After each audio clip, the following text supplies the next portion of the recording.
Quero cumprimentar os irmãos com a paz do Senhor. Amém? Amém. Nós iremos, irmãos, meditar a palavra do Senhor essa noite em Salmos 1. Salmos, capítulo 1, vamos ler os 6 versículos.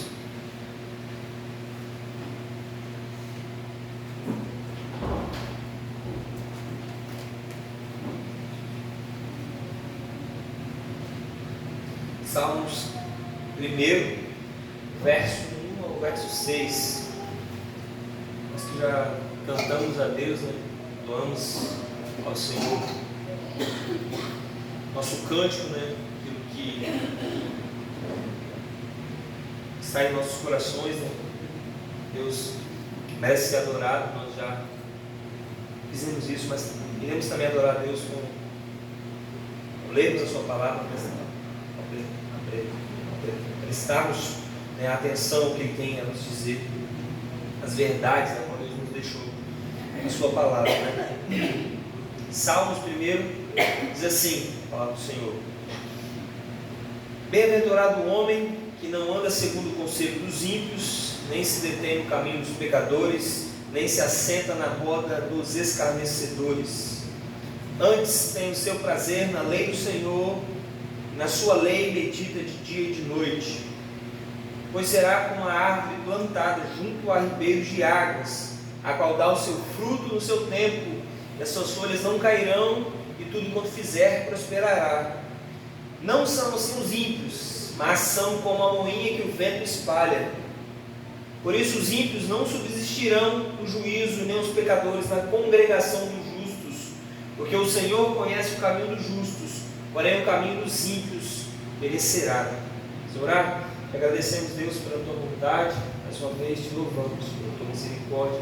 Deus ao Senhor, damos graças, pedimos que o Senhor nos ajude a enxergar a tua palavra essa noite, assim sermos mudados, Deus. Trabalhe em nosso coração, para que a nossa vida seja impactada pela tua palavra. Assim oramos essa noite em nome de Jesus. Amém. Irmãos, podem se assentar.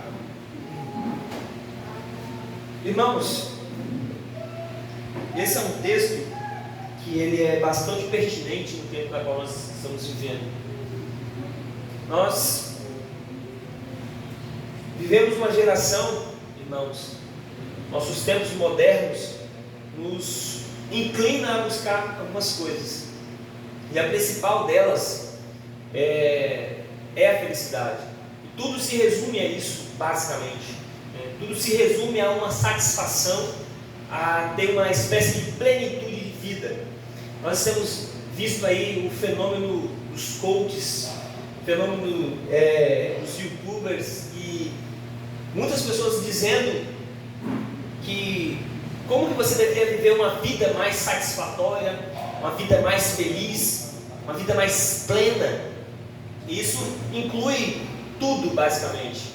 E você vai buscar a vida financeira para ter uma vida mais plena, mais feliz. Você vai buscar um casamento para ter uma vida mais feliz, para ter uma vida mais satisfeita.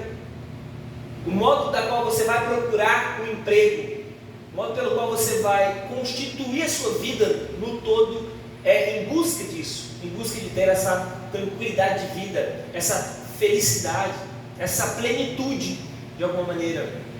Isso mostra também, irmãos, algo estranho que acontece nessa nossa geração, ou a geração da internet, ou nós aqui, talvez a sua grande maioria, que somos a transição, né? Nós pegamos um tempo que não tinha internet e agora nós vivemos o tempo da internet, de que muitas dessas pessoas, apesar de tudo em volta nos empurrar para buscarmos esse tipo de coisa, vemos também muitas pessoas infelizes, muitas pessoas buscando uma alegria, e essa alegria nunca chega, tomando muitos remédios, tomando muitos ansiolíticos, jovens tendo depressão, jovens tendo crise de ansiedade. Não há muito tempo atrás, estava fazendo uma corrida de Uber, uma jovem que eu fui fazer uma espécie de corrida em Marilândia, jovem mesmo, ela devia ter uns dos seus 18 anos, com o neném, ia deixar naquele postinho de Marilândia ali, e ela do nada começou: ai meu Deus, por que é logo agora isso? Ela começa a chorar. E ela está tendo uma crise de ansiedade, né? Eu perguntei para ela se ela tomava algum remédio para isso, ela falou que tomava e tal. Mas nós vemos a nossa geração ir muito próximo da gente, pessoas tendo esse tipo de coisa. E como que a palavra de Deus como que nós enxergamos essas coisas à luz da palavra de Deus? O que a palavra de Deus nos dá como resposta a isso? Nós observamos nesse texto dos Salmos que a busca da felicidade ou a busca dessa plenitude, ela é uma busca de vida com Deus e não simplesmente uma busca de vida contra aquilo que a sociedade ensina, contra aquilo que a sociedade prega, contra aquilo que a sociedade quer nos empurrar para fazer. Este primeiro capítulo, irmãos, de Salmos, ele é uma introdução do livro de Salmos, que aponta, que indica como que vai ser o seu conteúdo. A intenção do autor aqui é como que os Salmos, ele é uma compilação de vários, irmãos, várias crônicas, vários escritos, são vários autores que escreveram o livro de Salmos, e é uma junção disso. E é interessante, esse texto está no primeiro capítulo, porque ele introduz basicamente o que será todo o livro, né? O autor está nos dando um norte como nós vamos enxergar este livro aqui. Esse capítulo, irmãos, provavelmente foi organizado por Esdras, né? Este livro, irmãos, que é dividido em várias partes, né? E este texto, quando nós lemos, muitos deles, irmãos, no livro de Salmos, eram feitos para as pessoas cantarem na sinagoga, né? As pessoas se reuniam e cantavam os salmos. Não há muito tempo atrás, os puritanos, basicamente nas suas igrejas, entendiam que só se poderiam cantar os salmos, né? Entendiam que só se poderiam cantar esses versos aqui, porque eles falam mais claramente da palavra do Senhor. Então, a intenção de Deus era mostrar para o povo o que eles deveriam fazer aqui. É apresentado nesses textos dois homens, ou dois povos, nós podemos colocar assim, que trilham caminhos diferentes, né? Um é revelado a consequência de um e revelado a consequência de outro. Tomou-se decisões e essas decisões chegaram em algum lugar, e é isso que o primeiro capítulo quer mostrar.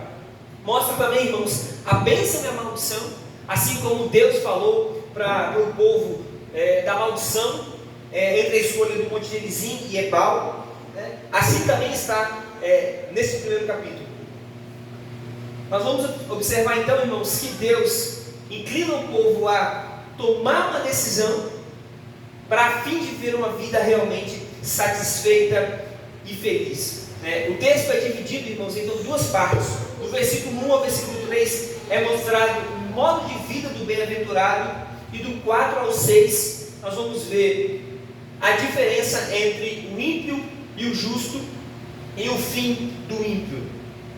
Então nós temos essas duas divisões aí, duas pessoas tomando posições e escolhas diferentes e chegando a consequências diferentes, né? Então vamos ver a primeira parte, que vai ser do 1 ao versículo 3. A vida bem-aventurada.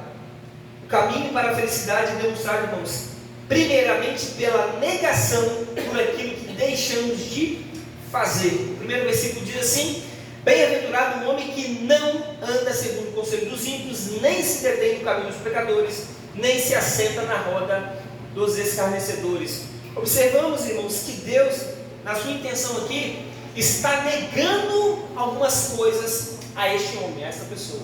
Você não deve fazer isso, você não deve agir assim, você não deve pensar assim.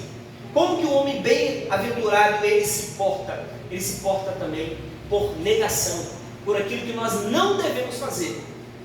É interessante, irmãos, pensarmos assim, porque o que o mundo nos ensina, irmãos, é aquilo que nós devemos fazer absolutamente tudo o que aparentemente aponta para a nossa felicidade. Nós devemos não nos negar, né? Nós vamos observar aí, quando você pede um conselho a um amigo sobre o seu casamento, por exemplo: não, a sua esposa é assim assada, ou o seu esposo é assim assado, então sabe o que você faz? Por conta da sua felicidade, largue, né? Por conta da sua satisfação, faça isso, porque você não pode negar a sua felicidade. Quando a palavra de Deus nos ensina a negarmos a nós mesmos, muitas das vezes.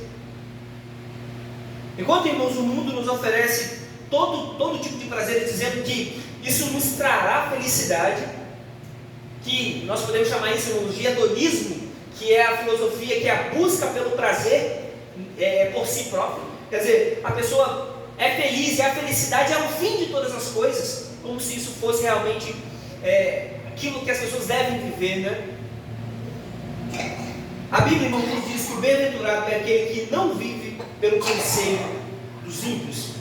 Esses irmãos que são marcados o quê? Pela impiedade, vivem sempre, irmãos, os seus impulsos, pela maldade dos seus próprios corações. Aquele, irmãos, homem que é feliz, que é bem-aventurado, que é satisfeito, ele não anda segundo o conselho dos ímpios. Ele nem se detém no caminho dos pecadores e nem se assenta na roda dos escarnecedores. E por que isso, irmãos? Nós encontramos em Efésios capítulo 2, quando Paulo fala, como muito interessante, ele nos diz: estando vós mortos nos vossos delitos e pecados, nos quais andastes outrora segundo o curso deste mundo, segundo o príncipe da potestade do ar, do espírito que agora atua nos filhos da desobediência, entre os quais também todos nós andamos outrora segundo as inclinações da nossa carne, segundo a vontade da carne e dos pensamentos. Observe isso. Paulo está falando de cristãos convertidos que viviam segundo o príncipe deste mundo, segundo o mundo que influencia eles e segundo a vontade da própria carne, fazendo a vontade dos pensamentos. Aqui, irmãos, a palavra de Deus nos ensina a não nos inclinarmos, a não seguirmos, a não nos deixarmos influenciar pelo conselho dos ímpios, pelo conselho dos pecadores. Por quê, irmãos? Eles vivem segundo a sua própria vontade, segundo a própria inclinação do seu coração, segundo a inclinação dos próprios pensamentos, dos próprios desejos. Não há nenhum freio, não há nenhum limite a eles. Por isso, irmãos, que todos nós que procurarmos ser influenciados pelos outros, sem termos realmente algo que nos segure a vontade, nós sempre seremos infelizes. Eles fazem, irmãos, aquilo que suas próprias naturezas os inclina a fazerem, pois ninguém pode aconselhar verdadeiramente aquilo que não vive, o que é essencial ao seu ser. Isso mostra, irmãos, que eles não podem te dar outro conselho. O ímpio, irmãos, não pode dar um conselho daquilo que não é do seu coração. Ele vai dar aquilo que é a sua verdade. Se você perguntar a alguém, irmãos, algum tipo de conselho, a pessoa vai dar segundo a sua própria visão. Por isso que, por exemplo, você procurar um psicólogo é muito perigoso. Tem lá seus perigos. Se ele não for um cristão ainda, o perigo aumenta muito. Por quê? Porque ele dá verdades, aconselhamentos segundo a sua própria visão, segundo a própria inclinação do seu coração. Jesus disse, irmãos, que é do coração que sabe que as maldades, e a boca diz o que o coração está cheio. Salomão disse em Provérbios 4, versículo 14: não entres pela vereda dos ímpios, nem andes no caminho dos maus. Então, irmãos, em vez de se aconselhar pelo ímpio, ele observa conselhos de outra fonte. Ele tem um lugar que ele tira conselhos melhores. Nós vamos ver, irmãos, que na segunda parte do texto, a introdução da palavra de Deus é que o bem-aventurado não se detenha no caminho dos pecadores. Enquanto, irmãos, a primeira frase fala mais sobre aquilo que se pode ouvir, que se pode aprender, de absorver instrução, sobre adquirir conhecimento, que o influencia no modo de viver, essa segunda frase parece estar mais interessada nas ações e não somente em palavras. O texto fala: bem-aventurado o homem que não anda segundo o conselho dos ímpios, nem se detém no caminho dos pecadores. Aqui, irmãos, se deter no caminho dos pecadores é você praticar as mesmas coisas que eles, é você fazer a mesma tipo de obra. Uma tradução melhor diz assim: não imita a conduta dos pecadores. Isso parece fazer mais sentido, irmãos, com a ideia aqui de se deter no caminho. A ideia, irmãos, de atos, de ações concretas, ter os mesmos hábitos. Agora, não é só ouvir conselhos, mas sim pôr em prática o que se aprendeu, é passar a reproduzir o mesmo modo de vida. O que nós fazemos, irmãos? Quais são as nossas ações quando nós convivemos em sociedade? Nós praticamos o que os ímpios praticam? Nós vivemos o mesmo modo de vida deles? É frequentar os mesmos ambientes? É ter mesmo tipo de fala? Nos vestirmos da mesma maneira? Nós aprendemos, irmãos, imitando uns aos outros. Nós somos influenciáveis demais, irmãos. É natural para o ser humano, quando vivemos em sociedade, o que nós fazemos? Imitamos uns aos outros. Então, irmãos, cabe um alerta a nós, para que nós venhamos procurar conviver com pessoas que tenham no seu coração o mesmo intuito que você, de obedecer a sua palavra. Já percebeu, irmãos, que de repente, certo momento da vida, você pensa assim: poxa, estou vivendo com essa pessoa. Você começa a perceber que as suas ações estão parecidas com aquela pessoa. Você começa a pensar igual, sua fala torna-se igual. Por quê? Porque nós somos influenciáveis. Nós nos deixamos influenciar. É natural o ser humano assim. O seu filho e sua filha, o que ele faz? Ele copia você. Por isso, irmãos, que a advertência da Escritura é: aquele homem que é feliz, que é satisfeito, ele não anda segundo o conselho dos ímpios, ele nem se detém no caminho dos pecadores. E ele também não faz o seguinte: ele não se assenta na roda daqueles que escarnecem. Escarnecedores aqui, irmãos, é aqueles que zombam, que tornam a fé cristã ou a vida com Deus algo fútil e inútil. Nessa última parte, o verso 1, o texto nos apresenta uma instrução muito interessante. Não se deve somente não se aconselhar com os ímpios, nem copiar sua conduta. A advertência vai se aprofundar mais ainda, irmãos. Não crie um relacionamento tão íntimo ao ponto de não se poder fazer nenhuma diferença entre o crente e o ímpio. Não se assente nas rodas dos escarnecedores. O que quer dizer isso? A sua convivência tem uma diferença drástica, clara, evidente de que você é diferente dos ímpios. Porque aqueles que escarnecem, irmãos, vivem de modo tal, distante de Deus. Eles são escarnecedores. E aqui, o se assentar à roda é ter o que? Intimidade. Um relacionamento tal que não há diferença. Se realmente, irmãos, quisermos ser pessoas felizes, satisfeitas, não com alegrias passageiras, teremos que, por muitas vezes, sermos antissociais. Não simplesmente por queremos que as pessoas fiquem longe da gente, mas porque os hábitos dos ímpios, irmãos, ferem a palavra de Deus. Porque esse modo de vida, irmãos, nos afasta de Deus, que é a verdadeira felicidade. Já percebeu? Estou andando demais com essa pessoa. Meu comportamento mudou. Minhas falas mudaram. Eu não xingava mais, comecei a xingar. Não falava certo tipo de coisa, começo a falar. Porque eu estou sentado à roda dos escarnecedores. O cristão, irmãos, ele tem que ser tratado de modo: opa, o cristão chegou, essa pessoa chegou. Não vamos falar certo tipo de coisa. Não vamos abrir aqui um tipo de conteúdo que não é apropriado a ele. E isso faz uma diferença muito clara, muito evidente. A luz realmente resplandece nas trevas.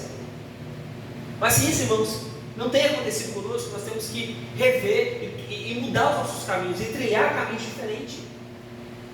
Nós não podemos, irmãos, viver do mesmo modo que o mundo vive. O aparente, irmãos, suntuoso, filosófico, bonito, atraente conselho do mundo, seu modo de vida exuberante, suas zombarias, aparentemente inteligentes, não satisfazem nada ao coração. A alma faminta precisa de um alimento sólido. Por mais, irmãos, que pareça ser bonito seus colegas de trabalho, seus colegas de faculdade, de escola, serem inteligentes, estarem juntos, rindo ali, isso não traz satisfação plena. Eles estão zombando de Deus. Isso aparentemente parece algo legal. Você quer fazer parte daquele grupo, você quer fazer parte porque você se sente estranho. Poxa, eu sou o único que sou diferente aqui. Sim, você é diferente. Sim, você tem um modo de pensar diferente. Sim, o mundo não vai engolir você. O mundo não vai aceitar você do modo que você é. Você é sim diferente. Neste mundo, irmãos, finito, não há respostas para almas eternas. Os homens continuam batendo a cabeça. Parece uma grande felicidade, parece uma grande alegria mas não é no final. Uma coisa, irmãos, que você tem que pensar sobre a sua felicidade, sobre a sua alegria, sobre a sua satisfação plena. Ela não está, irmão, nos outros. Ela não está simplesmente em você ser igual aos outros, principalmente os ímpios, mas sim, irmãos, andar de acordo com a palavra de Deus. Nós devemos, irmãos, ter uma luta ferrenha dos princípios do mundo. Paulo disse em sua carta aos Romanos, preste atenção, irmãos, em que Paulo fala em Romanos 12, versículo 2: não se amoldem ao padrão deste mundo, mas transformem-se pela renovação da sua mente, para que sejam capazes de experimentar e comprovar a boa e agradável e perfeita vontade de Deus. Quer saber qual é a boa, agradável e perfeita vontade de Deus? Não se amoldem a este mundo. Não vive de acordo com o que o mundo pensa. O mundo, irmãos, não é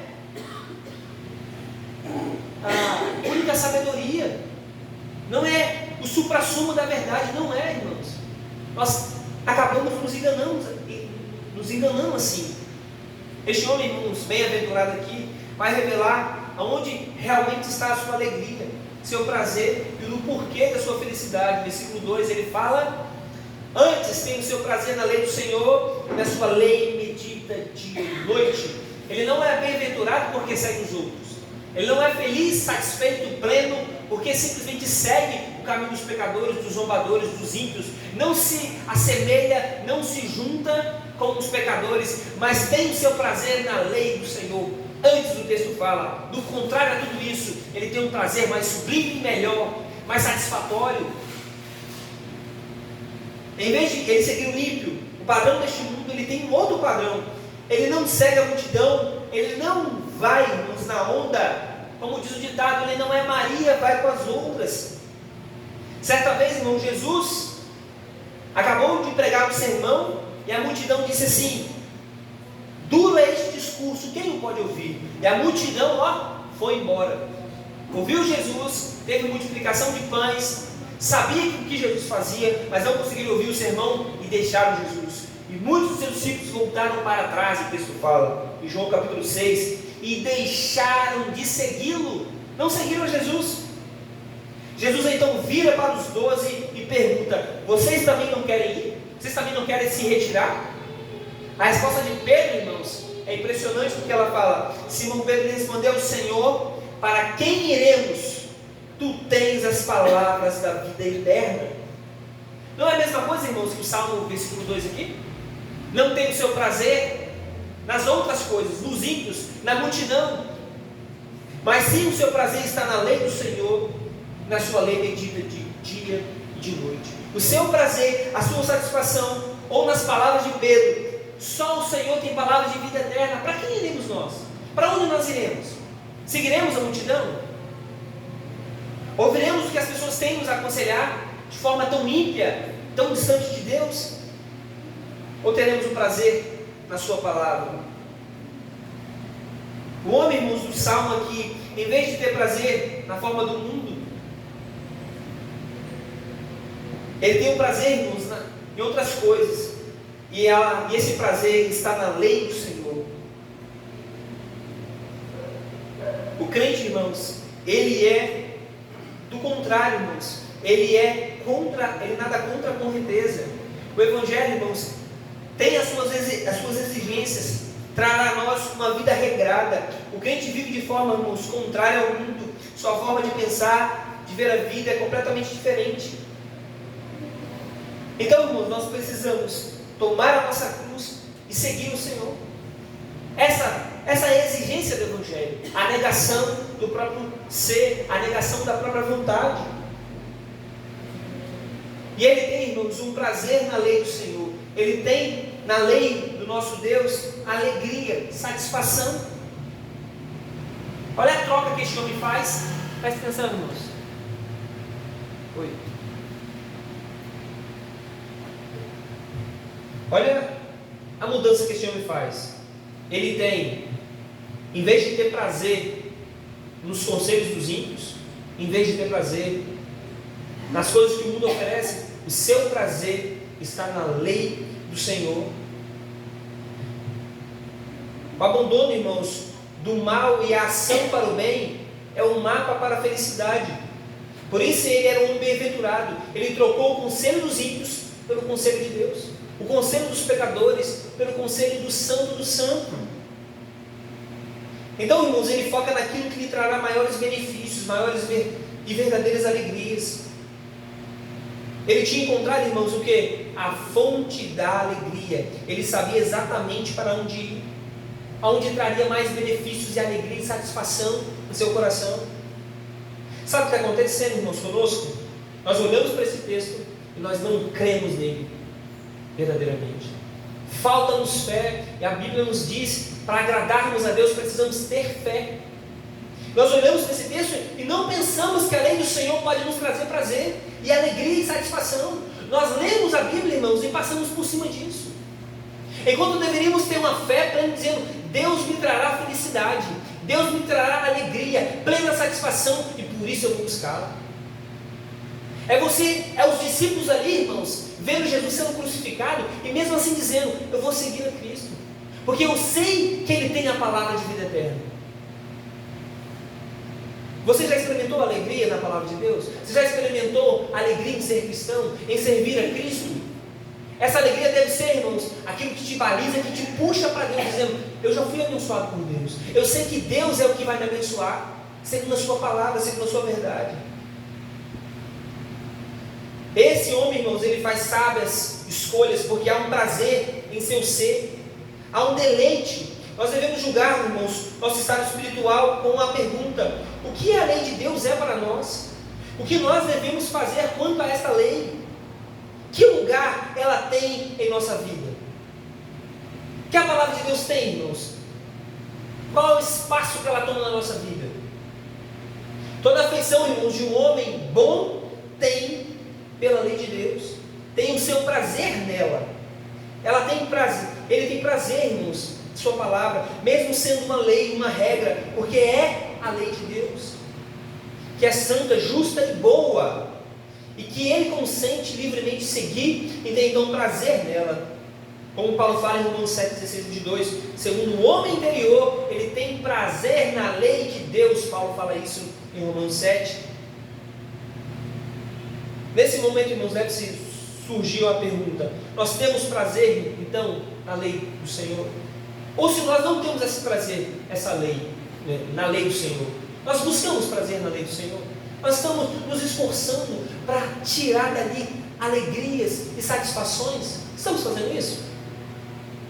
Ele falou no versículo 3, continua observando aí, irmãos, no versículo 2, na verdade, antes: e na sua lei medita dia e noite. Olha a ação deste homem, ele tem prazer nela, e por conta de ter prazer, ele medita nela dia e noite. A ideia aqui, irmãos, é alguém que torna a palavra seu alimento diário, alguém que reiteradamente volta a sua palavra para se alimentar. Ele está sempre relembrando, irmãos, fazendo um uso constante dela em todos os momentos. Alguém, irmãos, já disse que a repetição é a mãe das habilidades. Quer aprender alguma coisa, irmãos? Repita. Quando você está estudando matemática, o que o professor faz? Te explica a teoria e depois manda você fazer o que? Exercícios. E repetir, repetir, repetir, repetir, repetir. Repetição, irmãos, é como Deus entenda que nós nos aprendemos. Por quê? Porque nós facilmente esquecemos as coisas. Paulo fala uma coisa muito interessante em Filipenses 3, versículo 1. Ele fala assim: escrever-lhes de novo as mesmas coisas não é cansativo para mim, e é uma segurança para vocês. Paulo repetiu outra vez, às vezes, as mesmas coisas. O que o salmista está fazendo aqui? Eu medito na sua lei dia e noite. Dia e noite. Esses são os mandamentos que recebemos da palavra de Deus, irmãos, da Bíblia, que usemos todos os meios para guardar a sua palavra, guardar a palavra de Deus. O salmista aqui provavelmente, irmãos, se apegou ao texto de Deuteronômio, capítulo 6. Presta atenção que Deuteronômio 6 diz: e estas palavras que hoje te ordeno, Deus falando para o povo, estarão no teu coração. Presta atenção nisso, irmãos. E as ensinarás a teus filhos, e delas falarás o que? Assentado em tua casa, andando pelo caminho, deitando-te, levantando-te, também as atarás por sinal da tua mão, e te serão por frontrais entre teus olhos, e as escreverás nos umbrais de tua casa e nas tuas portas. Faça uso contínuo da palavra de Deus, todo momento. Quer que seu filho aprenda, irmãos, a palavra de Deus? Cozinhe ensinando a palavra de Deus para ele. Quando ele for deitar, ensine a sua palavra. Quando tiver momentos, irmãos, da qual o seu filho, por exemplo, mentiu, use isso como gancho para ensinar a palavra de Deus para ele. Quando o seu filho acertar, use a palavra de Deus como meio para instruir seu filho. É isso que o salmista está dizendo. Meditar na palavra de Deus, irmãos. Os cristãos no passado não teve esse prazer. Ele não teve isso. Por quê? Porque a Bíblia, para o pessoal do Novo Testamento lá, irmãos, eles tinham a Bíblia compilada como nós temos? Tinha? Não tinha. A Bíblia foi se montando ao longo do tempo. Sabe o que isso quer dizer para nós, irmãos? Nós temos maiores responsabilidades. Nós conseguimos olhar para trás e ver a igreja do Novo Testamento, todo o Antigo Testamento. Conseguimos enxergar a história de forma completa, a história dos 2000 anos até hoje. Nós temos maiores responsabilidades. Sabe por quê, irmãos? Como diz o tio do Homem-Aranha, né? o Ben, com grandes poderes vem o quê? Grandes responsabilidades. Nós temos grandes poderes. Por quê nós temos grandes poderes? Nós temos a palavra de Deus mais acessível. Nós temos traduções diversas. Nós temos acesso ao grego, ao hebraico, se quisermos. Nós podemos estudar profundamente. Nós temos maiores responsabilidades. Nós temos maiores poderes. Então nós temos maiores responsabilidades também. Nós temos a condição, irmãos, de meditarmos melhor dia e noite na palavra do Senhor. E ele vai explicar, irmãos, de forma como que a vida do crente se torna se ele faz isso. Ele é um bem-aventurado, ele é uma pessoa satisfeita, plena, feliz.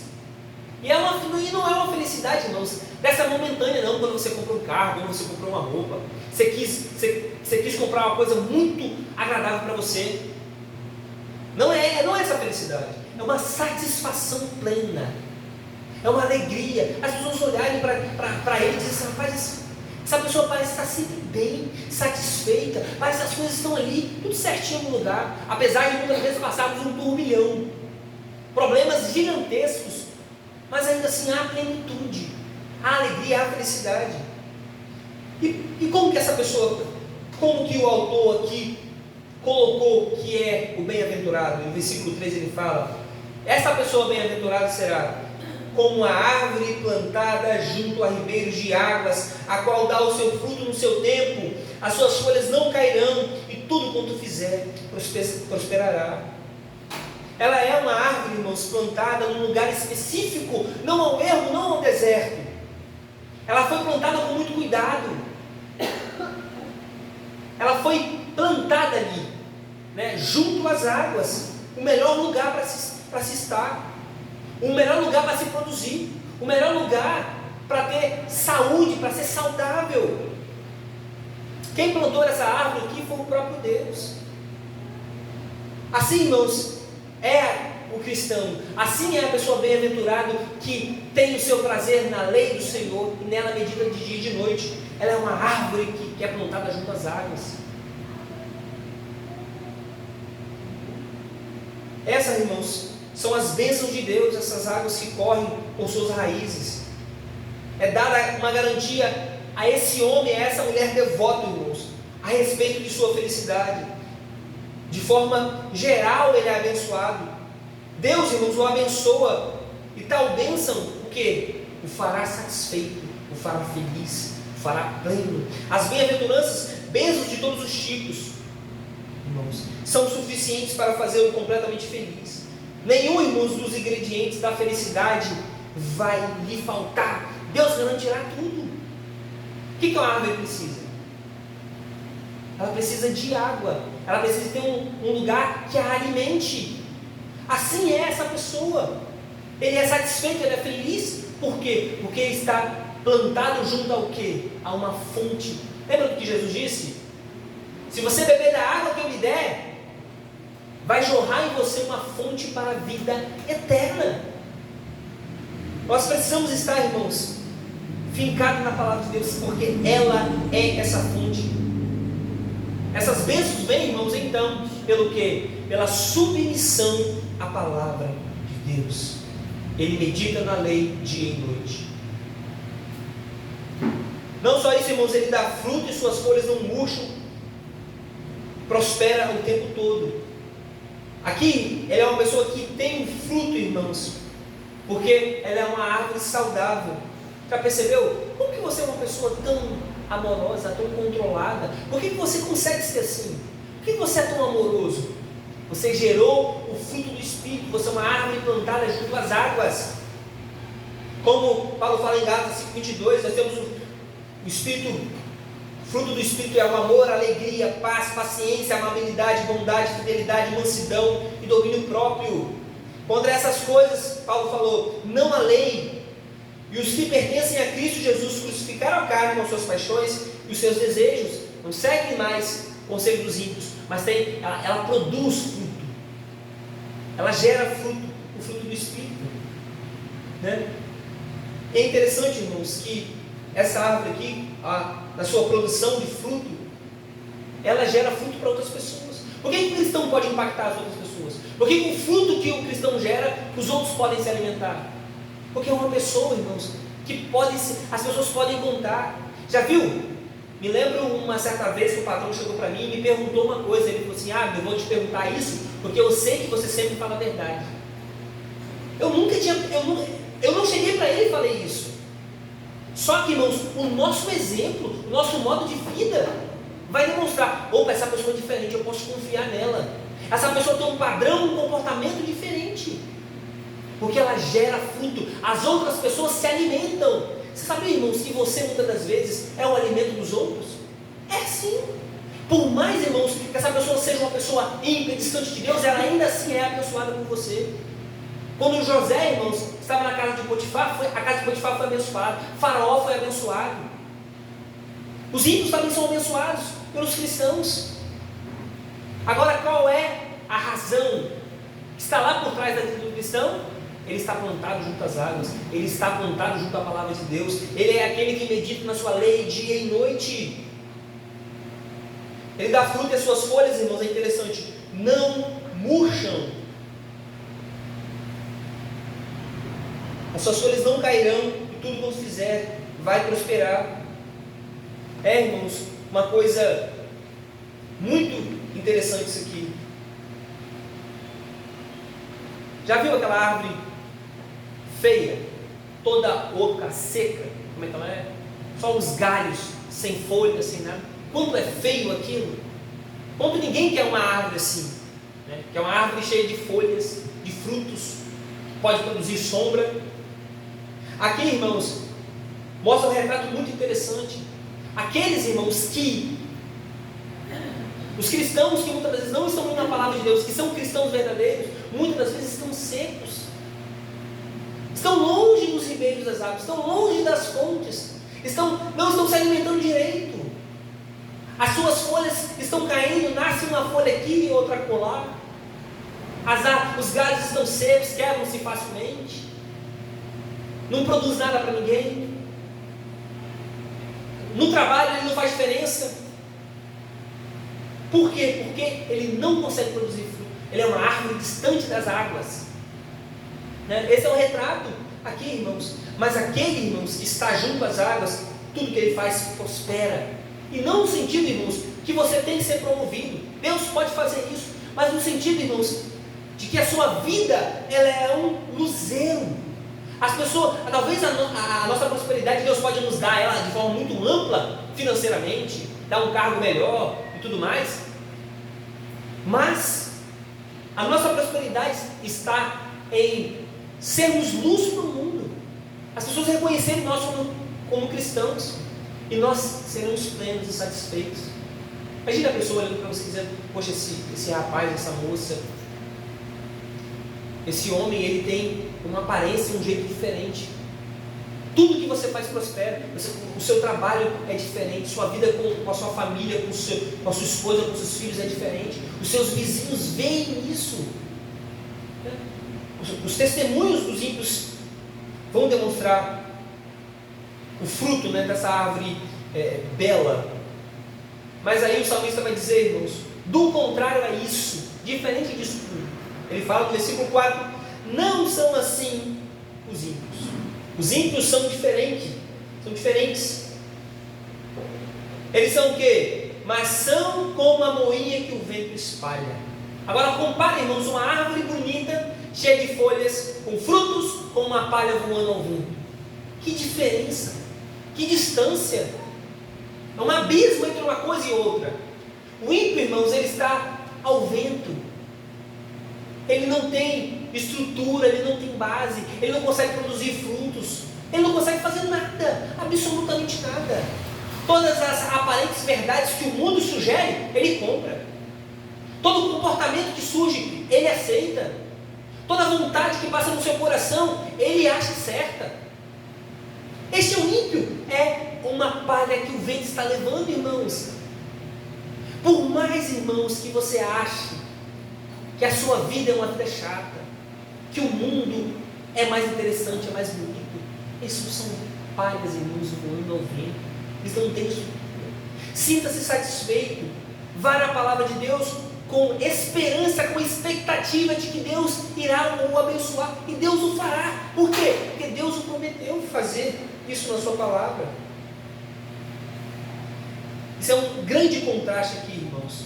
Aí ele fala: por isso os ímpios não subsistirão no juízo, nem os pecadores na congregação dos justos. Mateus 3,12, irmãos. João falando: ele traz a pá em sua mão e limpará sua eira junto ao seu trigo no celeiro, mas queimará a palha com fogo que nunca se apaga. A palha será queimada com fogo, e o texto fala: por isso os ímpios não subsistirão no juízo, nem os pecadores na congregação dos justos. Haverá um juízo, irmãos, e para a palha, o que acontece quando ela chega perto do fogo? Ela se consome, vira cinzas muito rápido. Por quê, irmãos? Não tem sustentação. Alguém quer queimar uma árvore bonita, bela? Não, ninguém quer fazer isso. Mas uma palha, todo mundo junta a palha para fazer fogo. Todo mundo junta folha seca para fazer fogo. Ela não pode subsistir no juízo. Esse é o quadro que o salmista está pintando aqui.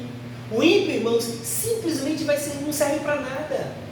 Ele não serve para nada. Ele não pode mudar a sociedade para o bem. Só, irmãos, a palavra de Deus, a vida dos cristãos, a vida do homem bem-aventurado é que inclina, irmãos, o mundo para as coisas boas. Versículo continua, irmãos. Versículo 6: porque o Senhor conhece o caminho dos justos, porém o caminho dos ímpios perecerá. Aqui, irmãos, os justos têm um caminho conhecido pelo Senhor. Deus enxerga e conduz ele nesse caminho. Ele sabe para onde ir, irmãos, porque o Senhor está o direcionando. Só que o caminho dos ímpios perecerá. Ao fim da rota deles, irmãos, é perdição. O fim do caminho deles não vai dar em absolutamente nada. Nenhum bem virá de lá, nenhuma alegria virá de lá. É engraçado, irmãos, como as coisas começam, né? O caminho aqui é estreito, difícil, árduo, mas há plenitude, há alegria, há satisfação. E depois uma satisfação plena na sua eternidade. Como que é o caminho do ímpio? Começa aqui aparentemente com grandes felicidades, com grandes alegrias. Mas simplesmente é uma palha voando, e quando chegar perto do fogo, irmãos, vai se consumir. A bem-aventurança dele nunca existe de fato. E depois da eternidade, aí que não vai existir mesmo. Não haverá nenhuma alegria, nenhuma bem-aventurança, nenhuma satisfação. Haverá só juízo, o perecer das coisas. Quero, irmãos, concluir esse sermão que a nossa satisfação deve estar na palavra do Senhor, em buscar ao Senhor as verdades que estão lá. Toda vez que você ler a Bíblia, irmãos, eu quero aqui concluir com esse texto. Você estará lendo sobre a palavra do próprio Jesus. Você estará lendo a descrição do próprio Cristo. Jesus falou assim em João capítulo 5, versículo 39. Ele falou assim: examinais as Escrituras, porque vós cuidais ter nelas a vida eterna, e são elas que de mim testificam. Aqueles judeus observavam a palavra do Senhor. Se vocês cuidam ter nelas a vida eterna, ele fala, pois são elas que de mim testificam. Jesus estava se referindo ao que, irmãos? ao Antigo Testamento. Quando nós participamos, irmãos, quando nós vamos à Bíblia, nós estamos participando de Cristo, estamos ouvindo a Cristo. Vá à palavra de Deus com essa expectativa. Eu não estou indo simplesmente a uma lei, mas a uma pessoa. Aquele salmista era bem-aventurado, irmãos, porque ele tinha satisfação em Deus, que era a palavra dele. Ele estava em relacionamento com Deus. Você precisa, eu preciso, nós precisamos termos um relacionamento com nosso Senhor. Ele falou, esses textos da qual você lê, a Bíblia da qual você lê, de Gênesis até Apocalipse, que você está lendo, que você está ouvindo na igreja, elas testificam de mim, do homem que morreu há 2000 anos atrás, do homem que foi crucificado, que derramou o seu sangue, que deu a sua carne em nosso favor. É dessa pessoa da qual você está lendo. A Bíblia testifica dele. É por isso, irmãos, está aí a nossa morte, nosso fracasso, que nós vamos à palavra de Deus sem simplesmente ir a Cristo realmente. Mas que o nosso coração, nessa noite, pense, irmãos, sobre isso, que nós devemos buscar o Senhor na sua palavra, para irmos a Cristo. Somente nele seremos bem-aventurados, felizes e satisfeitos. Amém? Vamos orar? Deus, queremos te agradecer por este momento, pela tua palavra. Te louvamos por tudo que o Senhor tem nos feito essa noite. Possamos aprender com essas verdades e buscarmos a Ti todos os dias, pois a Sua palavra, Senhor, é a nossa alegria e satisfação plena. No Senhor nós podemos, Senhor, nos alegrar.